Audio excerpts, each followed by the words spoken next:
Okay, you know, when you started, you were telling the story of how, you know, you almost gave up at some point because, you know, you were having children, and, you know, it was coming back to me, and I know a lot of women too out there who unfortunately they didn't get the kind of support you got or that I got, you know, trying to raise the children. And these are some of the women who could have contributed positively, incredible, you know, make incredible decisions and to move the nation forward in different spheres. It's good, of course, to build a home, and that's why we talk about the work-home balance thing.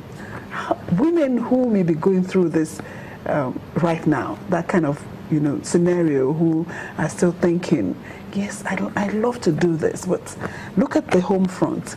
What would you say to them? Where do you think they should go? Who do you think they should be talking to? Well, you see, well, everybody's life cycle is different. Everybody's situation is different.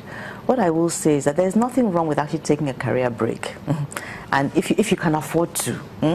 But a lot of the time, and I use myself as an example, at the time I was having my own, building up my own very young family. Myself and my husband, we didn't have much economic income. So both our incomes were very important to us at that time. And as much as I wanted to actually leave the workforce, you know, I thought about, you know, the economic impact of leaving at that time.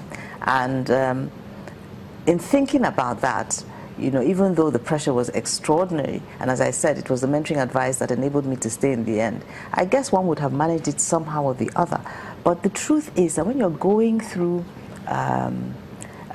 some of these issues, what is important is ensuring that there's an enabling environment at work for you to be able to cope with it. What do I mean by that? For the big organizations that can afford it, you know, just like when somebody is ill, there are processes to ensure that if the absence is not going to be long, well, people will act and cover up.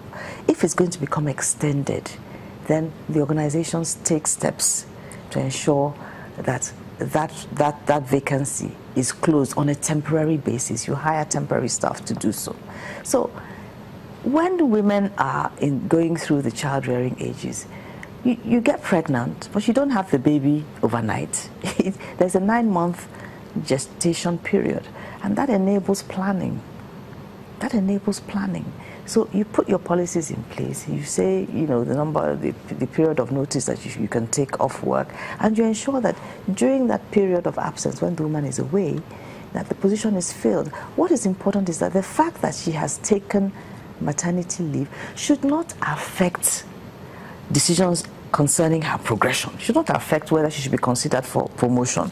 Should not affect whether she should be considered for a training program. Just be somebody who has been performing well and has been adding value and contributing and has been committed and has been loyal to the organization and has been doing all of these things, say for example for 5 years, and then suddenly in 1 year she gets pregnant and a promotion opportunity comes up. And because she's away for a few weeks, it's given to someone else, a male colleague, which is typically what happens. That should not happen. That should not happen. If she merits that promotion, it should be given to her. And somebody should act in that role until she resumes. And she should be given an equal opportunity to compete for it on a merit and an objective basis. That's what we're asking for. We're not saying that women should be given preferential treatment. We're saying that some of the the cultural and institutional biases that exists, and I have to be honest and say that these cultural and institutional biases do not only reside in the minds of men, they also reside in women as well, because over time we have been acculturalized and we have been socialized to think in stereotypes. It all starts from the home. How do we bring up our children? If you have a boy and a girl, think about it at home.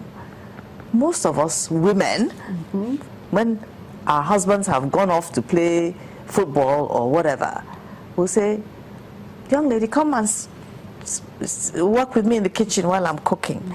Young man, go and read your book, your maths, and come and show me how many sums. It starts there.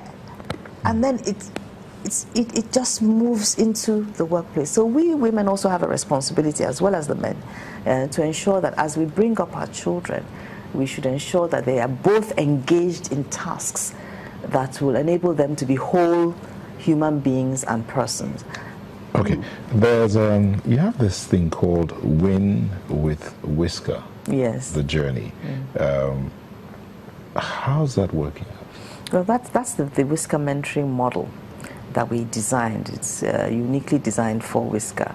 And essentially, the W stands for, we ask the question, what is your aspiration? What are your measurable next steps? Because everything starts with the plan. Why do you need to have in place a mentoring agreement so that you think very, very clearly? It's just like when you're setting up a business, you have to set up you have to be strategic about it and develop a proper plan that is actionable. So the WIN journey is about getting the mentees to focus on goals, targeted goals in line with their aspirations. The I is saying, okay, let us initiate, if you have identified what it is you want to achieve and what your aspirations are, let us initiate a mentoring agreement.